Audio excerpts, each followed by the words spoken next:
Өзбекәлі және өлімнің мәні. Өмірдің мәні деген бұлыңғыр тақырыпты бірден түсіну қиын.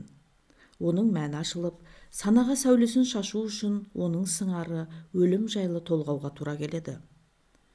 Өмірдің мәні өлімнің аясында ашылады. Адам тірісінде өлімге қатысты қандай позиция ұстанады? Соған орай өмірі мағыналы болып құнарланады және құнсызданады. Адамды биологиялық басқа түрден айырып тұрған ерекшелік мынау. Адам ғана өлетінін сезіп жүреді. Өзге тіршілік иесінде ондай қасиет жоқ. Детерминизм заңдылығымен зерттесең, жануардың тағдыры әуелден анықталып, не істеп, не қоятыны білініп тұрады. Адамда керісінше, оның болмысы химия, физика, биологияның тар шеңберіне сыймайды. Яғни оны жаратылыстану ғылымының күшімен зерттей алмайсың. Пенденің тағдырын өмірдің мұраты анықтайды. Оның мазмұны неғұрлым қою болса, өмірдің сапасы соғұрлым мәнді болады. Бала жастан қандай мұратқа ұмтыласың, соған қарай тағдырың сомдалады. Енді мынадай сұрақ туады. Баянды мұратты қалай анықтаймыз? Қалай болжап білуге болады? Жауабы былай. Оны өткен тарих пен ата-бабаның жүріп өткен мәдени, рухани сүрлеуіне қарап қана белгілей аласың.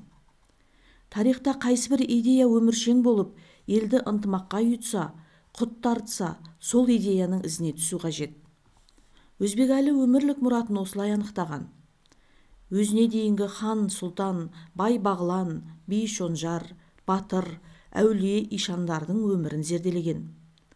Олар өшпес із қалдыру үшін қай жолға адал болса, Өзбекәлі сол сүрлеуді саналы түрде таңдады. Бұл таңдауы халқы үшін құт болды, өзі үшін ажалы жоқ өмірге айналды. Өмірдің мұратын анықтаудың тағы бір жолы бар. Ол жолды адамның ақылы емес, ар ұяты табады. Себебі ақыл субъективті арман мақсатты ғана белгілейді. Ал жалпы адамзаттық бағытты ар ұят көрсетеді. Ожданның үнін тұншықтырған пенде адасуға бейім тұрады. Ұяттың жетегінде жүрмеген ақыл талғамсыз келеді. Не болса соны мақсат етіп ала береді. Өзбекәлінің ұтысқа шығып, ажалды жеңіп кетуінің ірі себебі осында жатыр. Ол қызметте өсіп, телегей теңіз білім жинаса да, ар ұяттың талабына қарсы келмеді. Ауыр талап оны жұпыны тұрмысқа байлады. Есесіне мәңгі өлмес болмысқа айналдырды. Өлім бізге осы нүктеде сенімді серік, жанашыр жолдас болып шыға келеді. Ажалдың арқасында мәңгілік мұратты қатесіз анықтауға ұмтыламыз. Екіншіден, өлім қашан және қай тұстан бас саларын адамға айтпайды. Демек, әр сәтте асыл мұраттан көз жазуға болмайды. Қапыда қаза жетіп, өмірді қиып түссе, бәрі зая кетуі мүмкін. Үшіншіден, өлеріңді білген соң, арқалаған міндетіңді орындап қалуға асығасың. Ажал айдамаса пенде шіркін бейғамдыққа салынып, бүгінгі істі ертеңге сырып, ғұмырын ішіп жеммен қор қылады. Өлім жайлы толғанған сайын, адамда мәңгі бақи өлмей қалуға деген экзистенциялық құлшыныс оянады. Яғни адам болмысы ажалмен жекпе-жек шыққанды жақсы көреді. Мына құндылықты бойыма сіңіріп, осындай іс атқарсам, сен мені жоқ қыла алмайсың деген жігер жүрекке қуат береді. Керісінше өлім тақырыбын тұншықтырған сайын, болмыстың жойылып кету ықтималдығы арта түседі. Жоқтық жайлы ойдың қорқынышты болатыны сонша, ақымақ адам оның үрейінен құтылам деп баянсыз қызыққа бата түседі. Мұны байқаған Карл Густав Юнг өлім жайлы толғана алмайтын пенденің психикасын әртүрлі жүйке ауруы жайлап алады деген еді. Өзбекәлінің күші таусылып, санасы сөніп, соңғы демі үзілгенше қолына қалам алып, құндылық өндіре берді. Оған жігер сыйлаған не нәрсе?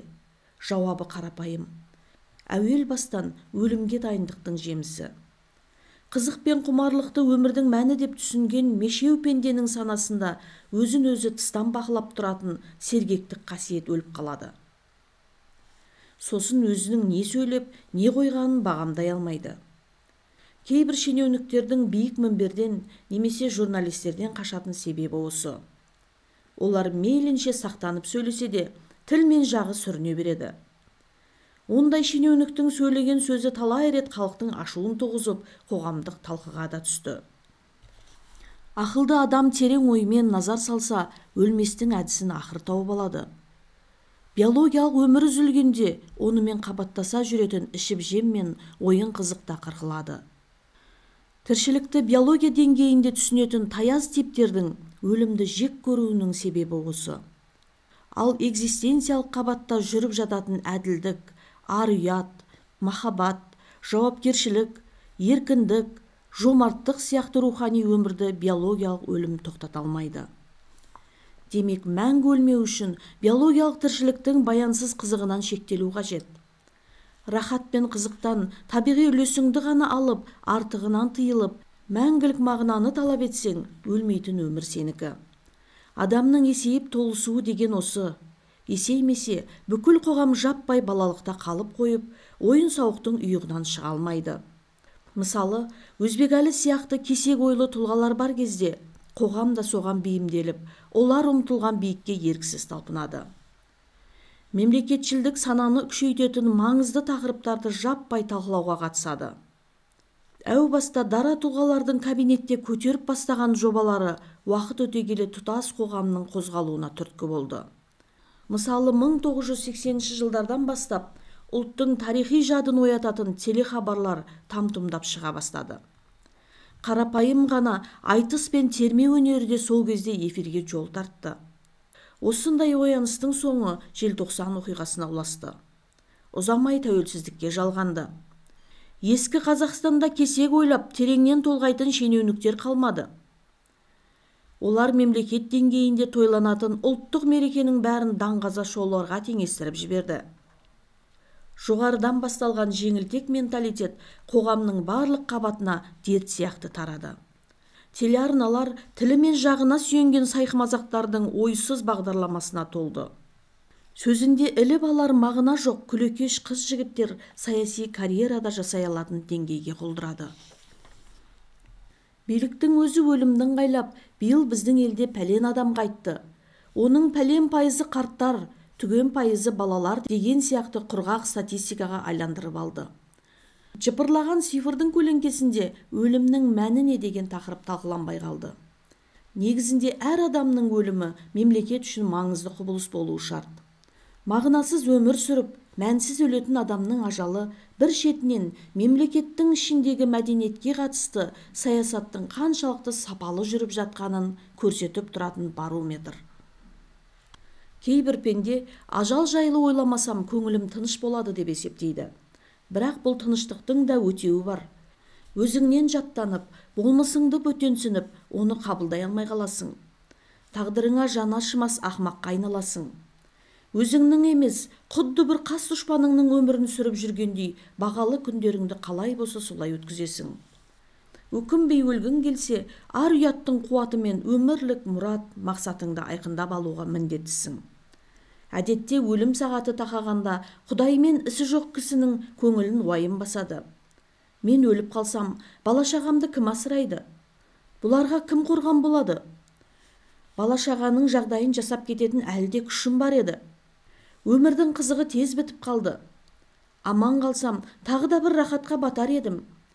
Яғни олар алдағы болатын оқиған емес, артта қалып бара жатқан жағдайға көбірек басын ауыртады. Өлім мен өмірдің мәні не деген сұраққа жауап іздегенде, кейбір типтер өлім үрейінен қорғану үшін дінге ойсыз жабысып алады. Бес парызды орындап жүрсем, өмірім жақсы болады деп, діннен ұйықтататын рухани дәрі, моральное снотворное жасап алады. Бірақ діннің ішіне бүккен мұраты мен хикметін ұстай алмай, жансыз құлшылыққа ойсыз маталады. Олар да ажал сәті жақындап, үрейлі сағаттың соңғы минуты соға бастағанда қорқыныштан қалшылдайды. Оларды көбіне тозаққа түсіп кетсем не болады, Құдай күнәмді кеше ме деп байбаламға түседі. Бұл екі топқа қосылмайтын Өзбекәлі сияқты таңғажайып типтер сирек те болса кездеседі. Өлім жақындаған кезде бұлардың көңілінде жалғыз алаң болады. Ол елдің амандығы. Ажал сағаты тақаған сайын көңілін невроз жайлайды. Бірақ бұл пайдалы невроз. Қап, қысқа жіптің күрмеуге келмей тұрғанын қарашы. Ұрпаққа жол көрсететін шамшырақ еңбекті молынан өндіру керек еді. Алла бір күн ғұмыр берсе, оны да осы іске пайдаланып қалар едім. Елімнің тәуелсіздігі мығым болама? Кейінгі ұрпақ үйісіп, елдік сананы көтеріп кете алама? Деген сыңайдағы сұрақтардың талауына түседі. Мұндай алаңның мысалын көргіңіз келсе, Ілияс Омаровтың соңғы хатын оқыңыз. Осындай сұрақтардың талауына түскен кезде адам өзінің шексіз бақытты болмыс екенін саналы түрде түсінеді. Жақсының аты өлмейді. Қазақ халқы алтын орда дәуіріндегі айбыны мен қайратын қайта тапқысы келсе, тарихтан сабақ алуға міндетті. Ол үшін саяси сауатты әрі белсенді болуға бет бұруы тиіс. Саяси енжарлық, авторитарлы немесе тоталитарлы режимді демде тірілтіп жібереді. Бұл екі режимнің қаупі мынада. Басшылар елдің санасына тарих менен басталады деп жалған идеологияны сіңіреді. Мұндай сана орныққанда мәңгүрттенген халық өзінің тарихи тамырына бойлағысы келмейді. Көз алдында пайда болған көсемге осының арқасында ел боп отырмыз деп көзсіз табына береді. Өзбекәлінің өзі де авторитарлы режимнің құрбаны болды. 2005 жылғы президент сайлауынан соң билігін бір жола бекіткен экс-президент өлі тірі бәсекелестерін тарихтан бір жола сызып тастауға барын салды. Тірілері екі рет жүрегінен, бір рет басынан атып, өзіне қол салды. О дүниелік болғаны кітап болып басылу құқығымен музей, ескерткіш болып ашылу мүмкіндігінен айырылды. 2006 жылдан бастап қазақтың көсемдерін насихаттау кілт үзілді. Есесіне елбасының авторлығымен 100-ден аса кітап жарық көрді. Ескерткіштері ашылып, деректі фильмдер түсіріліп жатты. Университет, мектеп, әуежай, мемлекеттің астанасы экс-президенттің есімімен аталды. Осындай қараңғы жылдарда Өзбекәлінің аты барлық жерден өшірілді. Қаламгер Қалаубек Тұрсынқұлов бүй дейді. Қазақ энциклопедиясы баспасы Түркістан энциклопедиясын жарыққа шығарды. Кітап дүкенге түскен күні қуана құшақтап үйге келгенмін. Кешкілік жұмыстан келсем, сол кітапты парақтап ашып көрген жолдасым Нағима, мына кітапта неге өз ағаң жоқ деп дүрсе қоя берді. Алғашында сабыр сақтап, мүмкін ғалымдардың бәрін енгізуге мүмкіндік болмаған шығар деген оймен кітапты мен де парақтай жөнелгенмін. Жоқ, ғалымдар бар екен, саны да аз емес. Тек Өзбекәлі Жәнібек ішінде жоқ болып шықты. Келесі күні қызметтестеріме айтқанда олар да таң қалды. Өзбекәлі неге жоқ? Бір кезде ұмыт болып бара жатқан Яссауидің мавзолейін қасиет санап, үн көтерген Өзбекәлі емес пе еді? Мұны ешкім жоққа шығармас. Табылса тәңір сазайын тартқызар. Өзбекәлінің осы ғимарат пен көне Түркістанды ту етіп ұстау үшін жасаған әрекеттерін сонау оңтүстік Қазақстан облыстық комсомол комитетте бірге істеген кезден білемін. Кейін мәдениет министрінің орынбасары, министр, орталық партия комитетінің хатшысы болып тұрғанда Түркістан үшін, жалпы қазақ мәдениет үшін жасаған еңбегін бүкіл қазақ біледі. Сөйте тұра мына энциклопедияға енбей қалған. Сыншы ғалым Құлбек Ергөбек бүй дейді. 1998 жылы Өзбекәлі дүниеден өткен соң, жылдық асынан кейін Өмірзақ Айтбайұлы бас болып, елге сауын айтып, естелік жинадық. Баспагер Ғарифолла Әнес өз қаржысына Өзбекәлі Жәнібек деген атпен кітап шығарды. Өзбекәлінің туғанына 75 жыл толғанда «Рух сардары» деген естеліктің келесі кітабын жарыққа шығардым. Демеуші өзім. Оның 80 жылдық мерейтойында естеліктер жинағының кезекті толқынын жинақтап, Қазақпарат баспасына тапсырдым. Мәдениет министрлігі арқылы қаржы бөлдірдік. Баспа басшысы Қонысбек Ботбай неге екенін қайдам, «Рух сардары» атап тапсырған естеліктер жинағын «Рух сарбазы» 2011 жыл деген жұпыны атпен көріксіз безендіріп, тығыз басып, оқылмайтын керексіз кітап етіп шығарды. Айтулы азаматтың 90 жылдық мерейтойында 650 беттік қолжазба әзірледім. Соны кітап етіп шығарайық, орайын келтіріңдер деп Отырар ауданы әкімі Әбдіғани Жүнісовке хат жаздым. Ол орынбасары Сейтжановтың артына тығылып маған жауап жіберіпті. Қаржы қаралмаған. Өзбекәлі Жәнібек жайындағы кітапқа демеушілік жасай алмаймыз. Бары осы. Өзекеңнің кіндік қаны тамған аудан әкімі қаржы қаралмаған дейді. Сонда бұл әкім халықтың даңқты перзенттері Қажымұхан, Өзбекәлі, Шәмшінің мерейтойларын күні бұрын ойланып, қамданып қимылдай алмағаны ма? Өзекеңнің кітабына демеушілік іздеп әкімге қайырылуымның өзі қате екен. Олар Өзекеңді қадірлесе, осыдан 2 жыл бұрын қоғамдық негізде ашылып, экспозициясы жап-жақсы жасалып, тәп-тәуір жұмыс істеп тұрған Өзбекәлі Жәнібек музейін жабар ма еді, шіркіндер. Өзбекәлінің жұбайы Қалихан апамыз бүй дейді. 1998 жылы Нұрлан Балғынбаев премьер-министр болып тұрғанда Өзбекәлінің есімін мәңгі есте сақтау туралы 6 пункттен тұратын үкімет қаулысы қабылданды. Ол ең алдымен Шәуілдір ауылындағы Отырар мемлекеттік археологиялық қорына Өзбекәлі Жәнібектің есімі берілсін деп басталған еді. Бұған қоса, онда мектеп, көше атауларын Өзбекәлінің есімімен атау, оның тұрған үйінен мұражай ашу, Алматы облыстық филармониясының Сазген фольклорлық этнографиялық ансамбліне Өзбекәлінің есімін беру секілді мәселелерді қозғаған. Бірақ оның бірі де орындалмады. Одан кейін 2002 жылы ма еді, Мәдениет министрлігіне қарасты Түркістандағы тарихи этнографиялық музейге Өзбекәлінің есімін беру туралы өтініш хат жазғам. Бірақ сол кездегі министрдің орынбасарынан археологиялық музей дербес музей емес, ол Әзірет Сұлтан қорық мұражайына кіретін көптеген музей объектілерінің бірі. Сондықтан оған өз ағаның атын беру тым аз деп жауап алдым.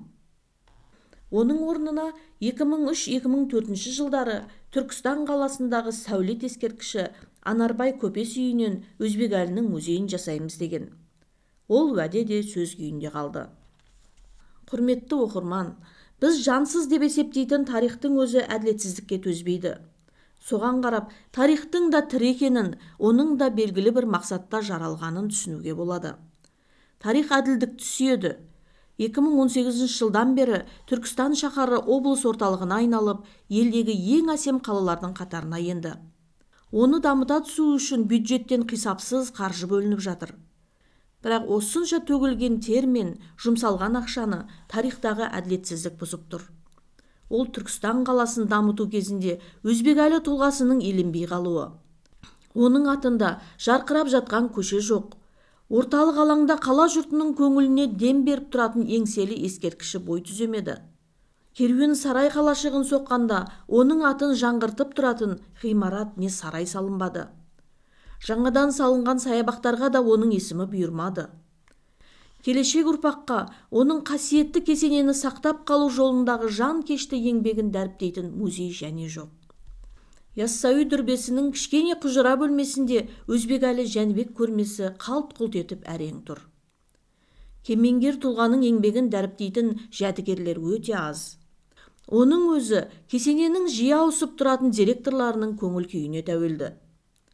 Бұл орынға тарихи танымы таяз, елдік санасы төмен қуыс кеуде басшылар отырса, көрменің жабылып та қалуы мүмкін. Музейге реставрация жиі жасалады. Жөндеу кезінде Өзбекәлі бөлмесі де уақытша жабылуға мәжбүр. Бір қызығы, Өзбекәліге арналған осы бір жалғыз көрменің өзі мемлекеттің қолдауымен ашылмаған. Берік Байболов есімді қатардағы қызметшінің жанкешті еңбегімен жасалған дүние. Ал ресми мекемелер керісінше қаржыдан қысып, Отырардағы Өзбекәлінің атындағы музейді жауып тастады. Әзірет Сұлтанның ішінен Өзбекәліге арнап көрме жинастырған Берік Байболов мынадай естелік айтады. Ұмытпасам, шілде айы болатын. Түскі үзіліс. Жұмыста жалғыз қалдым. Әріптесімнің біразы еңбек демалысында. Қалғаны түскі асқа кетті. Өткенде бастаған кітабымды аяқтап тастайын деп ойладым. Ол Өзбекәлі Жәнібектің тағдыр тағылымы кітабы болатын. Оны оқыған сайын көзге жас үйіріледі. Сол үшін де кітапты жалғыз қалып оқуды ұйғарған едім. Әттең, неткен ғұмыр. Балалық шақтың қызығы мен қиындығы қатар жүрген өз ағамның тағдыры осындай болған екен-ау деп те қоямын. Ол тағдырға төтеп беріп, білімін шыңдап, мақсат құрып, соған өзін өзі жетелеген. Әріптестерім түскі астан келгенше кітапты аяқтадым. Өз ағам бір шама мақсатына жеткен. Халықтың мәдениеті мен өнерін әлемге танытқан. Соның жолында аянбай тер төккен. Жүздеген мұражайды өз қолымен жасаған. Әзірет Сұлтан мұрасының тірілуі де өз ағаның арқасы. Кітапты аяқтаған соң санамда сілкініс туды. Біздің елде Өзбекәлінің еңбегі неге насихатталмай жатыр? Халқы ер азаматын ұмытқан ба? Неге ол жайлы айтпаймыз, дәріптемейсіз деп ойладым. Сосын мұражай басшысына барып, Өзбекәліге көрме ашсақ қалай қарайсыз деп ұсыныс айттым. Басшы қарсы болмады. Өкініштісі мұражайда Өзбекәлі ағамыздың өзі өткізген кітап сөресі мен қоңырат кілемі ғана бар екен. Екі жәдігермен көрме өткізе алмайсың. Өз ағаның үйінің телефонын тауып қоңырау шалдым. Тұтқаны Қалихан апамыз көтерді. Апа, амансыз ба? Түркістаннан хабарласып отырмын. Есімім Берік. Әзірет Сұлтан музейінде жұмыс істеймін, деп өзімді таныстырдым. Жайшылық па балам, деп сұрады. Көмегіңіз қажет. 28 тамыз Өзбекәлі ағамыздың туған күні. Соған орай көрме ашсақ деп ойлап едім, дедім. Шынымен көрме жасайсыңдар ма? Деді. Байқағаным тамағын өксік қысқандай апаның даусы дірілдеді. Осы күнге дейін Өзекеңнің жәдігерлерін алған мұражайлар көрме жасамады ғой балам, деп мұңын айтты. Апа, көресіз, мен жасаймын, қолымнан келеді, дедім. Қалихан апа күйеуінің көп жәдігерін орталық музей мен Отырар археологиялық қорық мұражайына өткізгенін, өзінде азғандай дүниесінің қалғанын айтты. Көп ұзамай апамыз өз ағаның көзі тірісінде тұтынған заттарын жіберді. 2009 жылы 28 тамыз күні Кесенеде Өзбекәлі Жәнібек мемлекет және қоғам қайраткері деген тақырыпта көрме жасадық. Көрменің ашылуына Өзбекәлі ағамыздың зайыбы Қалихан апамыз бен ағайын туыстары, көз көрген замандастары келді. Қалихан апа көзіне жас алып, риза болып, батасын берді. Сол сәтте өзімді бақытты сезіндім. Тіпті өз ағаның рухы шаттық сезімде болғандай әсер етті. Кәміл болмыс. Кіріспеде болмыс жайынан сөз еткен едік. Есіңізде болса, адамнан басқаның бәрі піскен болмыс деп ескерттік. Енді соны тарқатып жазатын жерге жеттік. Адамнан басқа жан иелері тіршілікте өз болмысын жарып шығуға талпынбайды. Қалай туылды, солай қалады. Өлгенше өзгеріске ұшырамайды. Өзгере алмаған үшін өкінбейді. Жануарда бар бола алмадым деп өкінетін сана сезім жоқ. Бұл дүниеде адам ғана шикі болмыс саналады. Шикі болғасында өмір сахнасы оған толық пісіп, толысып, кемеліне келуге берілген мүмкіндік алаңы болып есептеледі. Яғни адам өзін өзі болдыруға міндетті. Тақырыпты ақылман Аристотельдің ойымен өрбітсек былай болады. Адам болмысында потенциал деп аталатын қуатты рухани энергия қоры бар. Ол энергияға ұшқын түйіп, жөнімен жарылатын болса, оның рухани толқыны қоғамдағы қисық қыңыр көзқарасты түгел талқандап, тарихтың дөңгелегін кері айналдырып жібереді. Потенциалын елдің билігі үшін жаратуға батылы жеткен пенде мәңгі бақи өлмейтін болмысқа айналады. Сол үшін де оны ағылшынша being деп атаған. Яғни болу, бей етістігіне ұдайлық мағынасын түстейтін көсемшенің ең жалғауы жалғанады. Сонда ол болып тұра беруші, ұдайы болып тұра беретін, болып тұру қабілеті үзілмейтін деген жаңа мағынаны білдіреді. Орта жастан асқан соң бізді экзистенциялық қысымға алып, жанымызды сығып жіберетін рухани ауру да осыдан шығады. Дүние қызығының тәттілігі сонша, мәңгі болып тұра беруші болмыстық сипатымызға ауыса алмай, баянсыз қызыққа маталамыз. Маталған сайын өлімнің бізді күйрете алатын күші барын жон арқамызбен сезе түсеміз. Іштегі үрей осы қорқыныштан қуат алады. Себебі биологиялық денемізбен сезінетін, рахат пен психологиямен алатын эмоцияның бәрі ажалға төтеп бере алмайды. Өлім бұл екеуін бір-ақ сәтте жойып жібереді. Болмысы өлгенше ашылмаған, потенциалы сәуле боп шашылмаған, қуыс кеуде типтердің қартайған сайын өлімнен қорқып қалшылдауы осымен байланысты. Адамды жойып жіберетін ажалды рухани потенциал ғана тоқтата алады. Бірақ бұл потенциал сәтімен жарылып, өлімді жеңу үшін кісі баласы көптің қамын жеу деген жаңа деңгейге өтуге міндетті. Өйтпесе, потенциалын не болса соған жұмсап, әбден шашып төгіп, ақырында ешкімге керексіз бейшараға айналуы әбден мүмкін. Әдетте адамды еркін тіршілік иесі деп таниды. Расымен де адамның қалауы мен таңдау еркіндігі шексіз. Осы шексіз еркіндіктің арқасында адам баласы кейде ойына не келсе соны істеп, жер әлемді былыққа батырып жібереді. Сонда адамға бұл нығмет не үшін берілген? Шексіз еркіндігін қай жаққа жұмсаса бақытын табады. Себебі еркіндігіме қол сұқпа.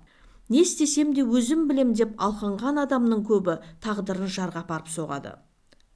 Мұндай залалы бола тұра, әулие кемеңгерлер неліктен еркіндікті алтын тәжге теңейді? Дұрысы былай болса керек. Жаратушы адамға шексіз еркіндікті ар алдында, халық алдында, Құдай алдында жауапкершілік арқалау үшін берген. Жауапкершілік арқалағысы келмейтін кез келген пенде дүниенің баянсыз ұйығына жұтылып кетеді. Ал саналы түрде жауапкершілікті арқалаған кезде құпия потенциалдың жасырын қоймасына от тиеді. От болып жанатын бұл деңгей қып-қызыл уағыз бен құрғақ сөзді қабылдамайды. Мұндай өмір дамылсыз іс-әрекетті, ерлік пен күресті, амал мен айланы, айқас пен шайқасты, тәуекел мен тәубені ұнатады. Мұндай майданда қуаныштан гөрі қиындық пен қайғы басым болады. Себебі адам болмысы трагедияның төсінде шыңдалады.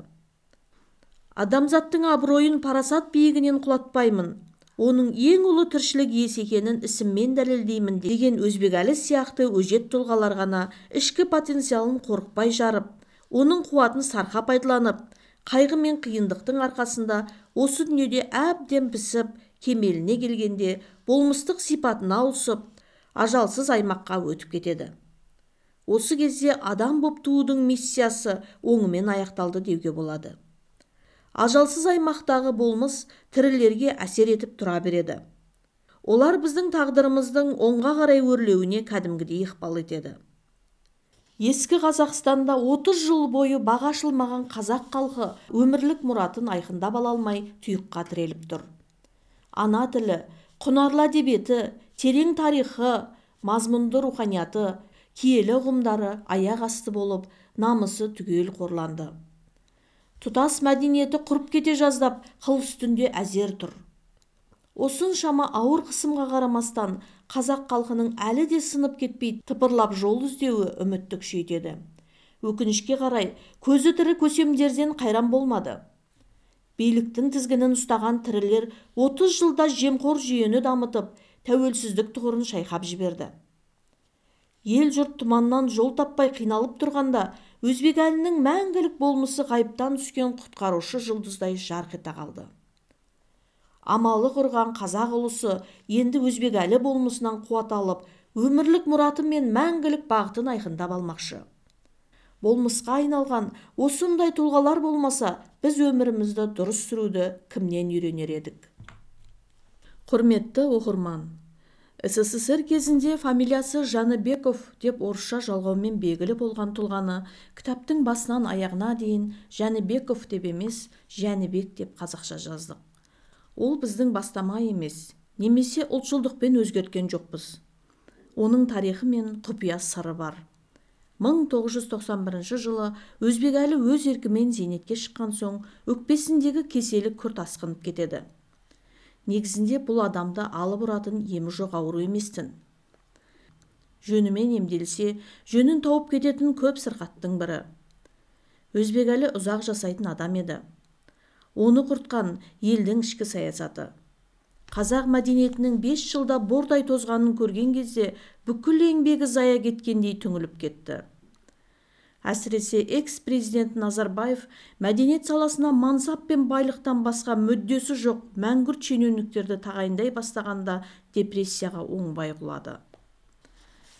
1991 жылы қазақ мәдениетіне махрұм, ұлттық танымы тар, жағымпаздықтың майын ішкен, саяси ортада циркач, иллюзионист, клоун деген лақап атпен танымал болған Қанат Саудабаевтың мәдениет министрі болып тағайындалуы Өзбекәлі үшін ауыр үкім сияқты естілді, деп замандастары естелік айтады. Ауру асқынып, өмірі күрт қысқарып бара жатқанын сезген Өзбекәлі ел жұрт үшін пайдалы боп қалатын игілікті істерді тезірек жүзеге асыруға барын салады. Жаңғырық, уақыт керуені, жолайрықта, қазақ киімі, ежелгі отырар, тағдыр тағылымы деп аталатын кітаптар жазып қалдырды. Әсіресе тағдыр тағылымы атты өмірбаян еңбегін жан таласа жазып, 1996 жылы жарыққа шығарады. 1997 жылы баласы Бауыржанды шақырып, өмір бақи Жәнібеков пен орыс болып өмір сүрдік. Сол да жетер. Ең болмаса қазақ болып өлейік. Мә мына паспортты алыңдар да Өзбекәлі Жәнібек деп қазақшаға ауыстырып әкеліңдер деп бұйырды. Ол 1998 жылы 24 ақпан күні мәңгілік сапарын аттанды. Бала шағасының қолында сақталған паспортқа қарасаңыз, Өзбекәлі Жәнібек деп анық жазылып тұр. Өмірінің ең соңғы сағатында Әмір Темірдің Қожа Ахмет Яссауи кесенесіне арнап шығарған вакуф құжатын қазақшаға аударып кетті. Өзбекәлі Жәнібектің кесене үшін жасаған ең соңғы еңбегін назарларыңызға сұнуды жөн көрдік. Жаратқан ием, жалғыз Алладан өзге көңілге ұялаған һәм мінәжат ететін құдіретіміз жоқ. Мұхамбет оның елшісі, пір тұтатын пайғамбарымыздың шынайы әулетіне, үрім бұтағы мен оның жолын қуған үмбеттің бәріне Алланың шапағаты жар болсын. Бұл құтхана мешіт, кесене Алла тағаланың мейірімі мен рахымына кенелген әмірлердің ұлылығы. Барша жұрттың патша ағзамы Әмір Темір көрегеннің жарлығымен һәм мәңгі бақи бұзылмас вакуфпен тұрғызылды. Рахымы күшті Алла тағалам оны қарауындағы елге пана болуға жазсын. Жаратқан иеме құлшылық етіп, елшісіне бас иіп, мойын ұсынған соң сөзімді бастаймын. Мұны әркім біліп қойсын. Егер жарылқаушының һәм қорғаушының шексіз ықыласы түсіп, құлдарының біріне қайырымдылық қоймасының есігін ашып, таусылмас қазынаға кенелетін болса, оған қарсы келетін қол табыла қоймас. Өзі жарылқап, өзгелерден мәртебесін биік еткен, һәм осы күнәһар пендесіне мұны аяп жеткен жаратқан иемнің қалаулысы Әмір Темір. Алланың бұйрығымен бар күш жігерін, кең пейілдігін асырып, қайырымдылықтың қаруы мен бекзаттықтың дәнін себе бастаған тұста, ұлы дәуірдегі өрбу мен ырзықтың таңғажайып бастауынан нәр тататын кезең, рухы жұмақта жатқан Әмір Тарағайдың ұғылы Әмір Темір көреген баһадүрдің есімімен байланысты. Жаратушының қалаған құлдарына қайырымдылық қоймасының есігін ашатын сәтті күндері көп. Алланың күнәһар құлы, оның әділ жазасынан үміткер пендесі Әмір Темір көреген ұлық тақуа. Тақуалардың тәркі басшысы Әзірет Сұлтаннан, шындық пен ақиқаттың сұлтанынан Аллаға құлшылық етуде мүлтіксіз жеткен бейкүнә жандардың сұлтаны.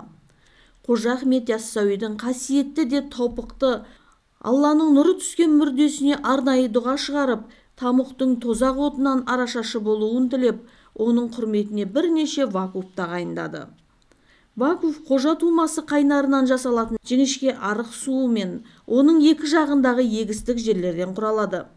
Ақжар жолымен шектеліп, Әзірет Құлқайыр атаға қарай кетеді.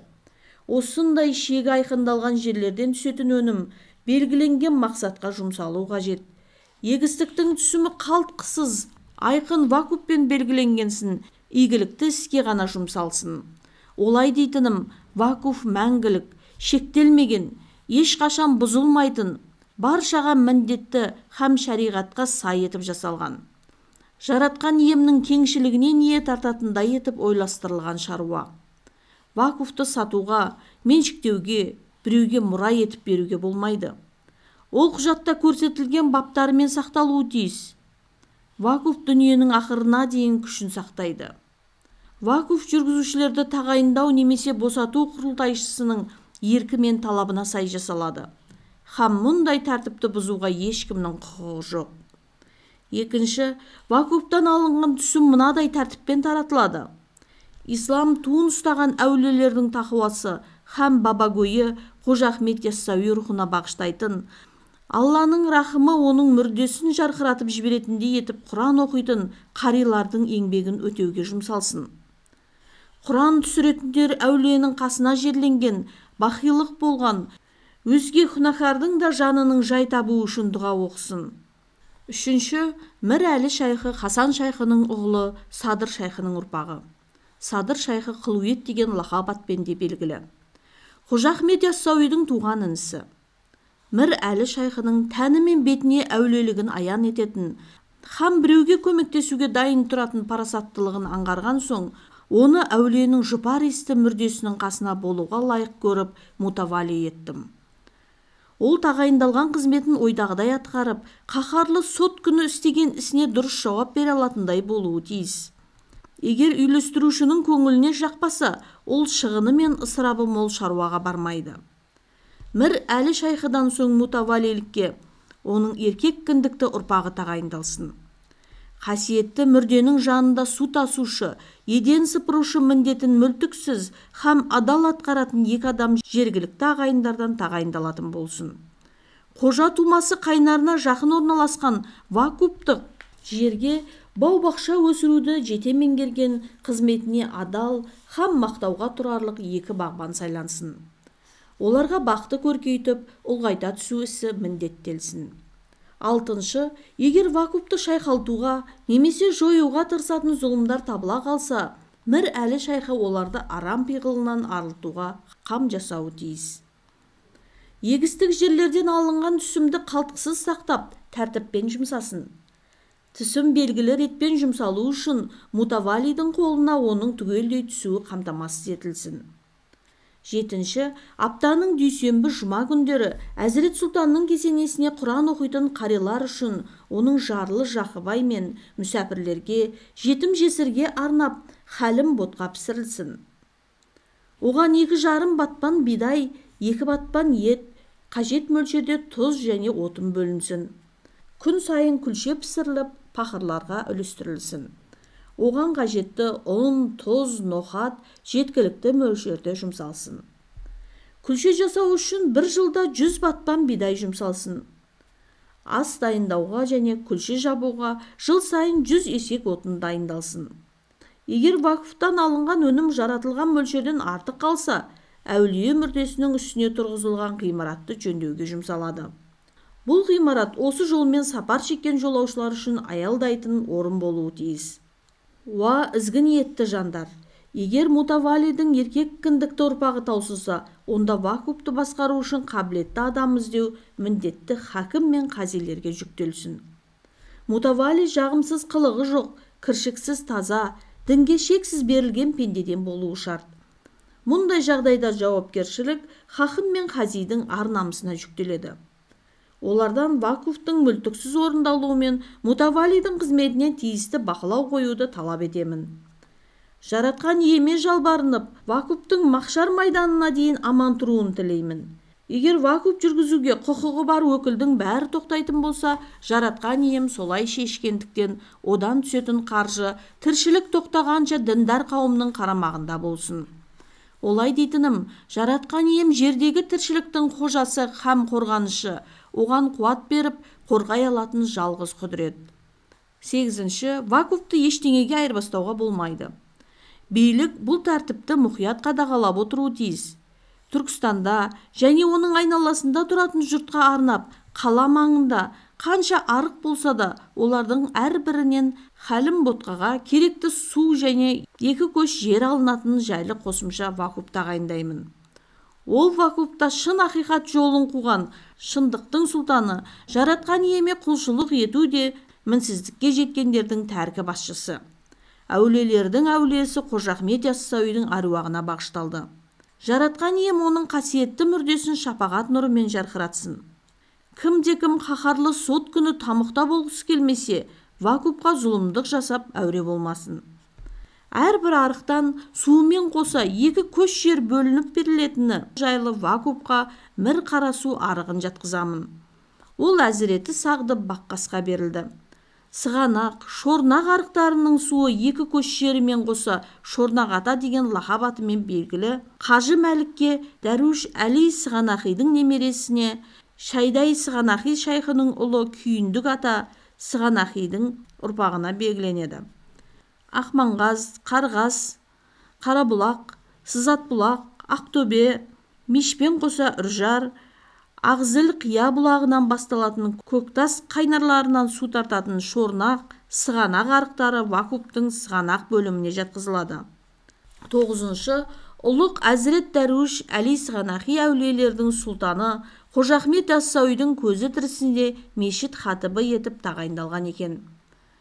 Одан кейін де бұл қызметке Дәруштің ұрпақтары тағайындалып келіпті. Сол тәртіп сақталсын. Жоғарыда айтылған әрбір арықтан Әзірет Сұлтанның қасиетті игілігіне суымен қоса 2 көш жер бөлінетіні жайлы Вакуп мынадай арықтарды қамтиды: Қияшоқы, Бесарық, Шат, Дарбаза, Ташанақ, Шаға, Қосқорған. Мешіт хатыбы осы арықтардың суымен қоса 2 көш жер алып астық егеді, немесе біреуге беріп, алдыңғы түсімді қажетіне пайдаланады. Мұның ақысы үшін хатып намаз кезінде Вакуптың құрылтайшысына ұзақ өмір тілеп дұға етсін.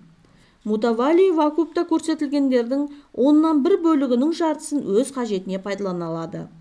Вакуфта есімі аталған шайхы Мір Әлі Қожа белгіленген шартқа сәйкес 2 қаридың әрбіріне жыл сайын 150 батпан мөлшерде нан пісіруге жарайтын ыстық өнімін, ал су тасушы, бағбан, еден сыпырушылардың әрқайсысына 120 батпан астық өнімін беріп тұруы тиіс. Вакуптан келетін барлық түсімді Мутавали өзі қабылдап, осы адамдарға үлестіріп отырсын. Ал батпан мөлшері Түркістанда қабылданған батпан мөлшерінің ең жоғарысымен теңестірілетін болсын. 10. Вакуппен басқару тек Мутавалидің қолында болатынын ескертемін. Егер Мутавали Вакупты заңсыз жүргізіп жатыр дейтін пенде табылса, ондай пиғылды жүрегінен шығарсын. Шенді тұлғалар, хакімдер, мансаптылар және қара тобырлар Вакупты өзгертемін, немесе өзге игіліктерге алмастырамын деп әуре болмасын. Мұндай құлықтыларға қатаң жаза қолданылатыны ескертілсін. Вакуптың қайсы бір шарттарын алмастырамын деп, оның құқығына тиісетіндер табылса, ондайларды қарғыс атсын. Алланың қаһарына әулие, періштелердің, бүкіл елдің қарғап сілеуіне душар болсын. Жаратушының мәңгілік азабына тап болсын. Құрметті оқырман, кітап осымен бітті. Шіркін, мына кітап аяқталмай жалғаса түссе ғой деп өкініш сезіміне шырмалып отырғаныңызды сеземіз. Мұңаятын ештеңе жоқ. Кітап Өзбекәлі Жәнібектің өлімімен аяқталғанымен, осы нүктеден оның болмыстық, антологиялық өмірі басталады.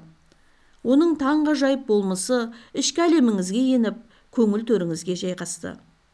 Ол енді сіздің ақылшыңызға, қиналғанда ақыл сұрайтын ағаңызға, күрескенде медет тілейтін рухани тірегіңізге айналады. Бұл кітап дүйім жұрттың ат салысып, қаржылық қолдауымен жарыққа шықты. Демек, бұл игілікті істе сіздің де үлесіңіз бар. Құран кәрімде момынның ізгілік жолында еккен бір дәнін 700-ге көбейтемін деген Құдайдың уәдесі бар. Олай болса, жобаға үлес қосқан ақжүрек жандардың үйіне кетпес береке дарып, мал дәулеті мен құт ырысы таси берсін. Кітаптың тезірек шығуына жәрдем қолын созған Асылтас қоғамдық қорына ерекше алғыс айтамыз. Өзбекәлі Жәнібеков атындағы мәдениетті, тарихты және этнографияны қолдау қоғамдық қорының президенті Әзел Жәнібекке алғыс білдіреміз.